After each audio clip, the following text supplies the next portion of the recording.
অলপ সময় চালোঁ, নতুন একো নাই। মুখ্যমন্ত্ৰীয়ে কৈছিলে তেওঁ তাত নামাজ পঢ়া ট্ৰেইনিং লৈছে, তেওঁ দলৰ মানুহে কৈছিলে।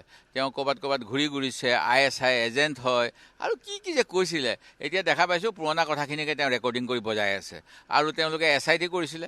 মই সেই সময়তে কৈ আছিলোঁ আজি 6-8 মাহ ধৰি যে SIT ফেচাইটি নকৰিব অসম পুলিচৰ, এইবিলাক অসম পুলিচৰ দম নাই।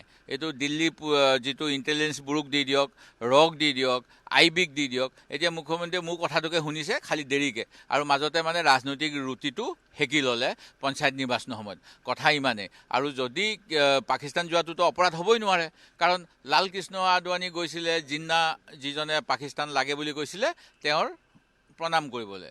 আৰু ভাৰতত এই হিন্দু মহাসভা আছিলে, যিবিলাক লালকৃষ্ণ আদৱানীৰ নিচিনা মানুহৰ পৃষ্ঠপোষকতা আছে। আকৌ যেতিয়া কাৰ্গিলত যুদ্ধ হৈছিল, কেপ্টেইন জিন্দু গগৈ যেতিয়া মৰি গৈছিল, সেইখিনি সময়ত বাছত উঠি এই কি নাম সেইজন অটল বিহাৰী বাজপেয়ী এই ভাৰত পাকিস্তান বাছ আৰম্ভ কৰিছিলে, যি সময়ত কাজিয়া হৈ আছিলে। আকৌ তেনেকৈ যদি চাওঁ পিছত বিৰিয়ানী খাব মন গ'ল আমাৰ মোদী ডাঙৰীয়া, যিটো এতিয়া বিৰিয়ানী বেন কৰিম বুলি কৈ আছে, সেই কাকো নোকোৱাকৈ হঠাৎ প্লেনখন নমাই দিলে। প্ৰাইভেট প্লেন, এই ভাৰত চৰকাৰৰ প্ৰাইভেট প্লেন, এইটোতো আৰু অন্য পেচেঞ্জাৰ নাযায়। ৰাষ্ট্ৰসংঘৰ পৰা আহি থাকোঁতে পাকিস্তানত হঠাৎ নমাই দিছে, বিৰিয়ানী খাইছে, হেণ্ডশ্বেক লগাইছে। সেইবিলাকতো তেওঁ প্ৰশ্ন সোধক সেইবিলাক।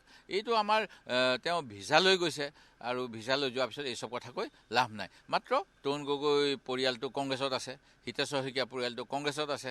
এইবিলাক পৰিয়াল কংগ্ৰেছত থাকিলে আমি কৈ থাকোঁ তোমালোকে কি ভয় খাই কংগ্ৰেছত গ'লা, কি খাবলৈ পাই কংগ্ৰেছ এৰি গ'লা। সেইকাৰণে তেওঁ এইবিলাক কৰিছে। কাৰণ ইতিমধ্যে কেপ্টেইন ৰবীন বৰদলৈ প্ৰথম আমাৰ কংগ্ৰেছী প্ৰধানমন্ত্ৰী বা প্ৰথম মুখ্যমন্ত্ৰী, তেখেতৰ পৰিয়ালটোতো লৈয়ে গ'ল। আকৌ যিজন মানে অকংগ্ৰেছী চৰকাৰ অসমত হৈছিলে মুখ্যমন্ত্ৰী, তেওঁৰ পৰিয়ালো লৈ গ'ল।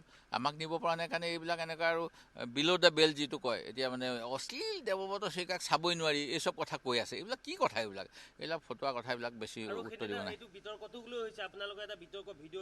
সেইটোৱেতো ক'লোঁ, মোৰ ওপৰত বোলে এতিয়া বোলে পুলিচ মহিলা আয়োগক বোলে গোচৰ দিব গৈছে।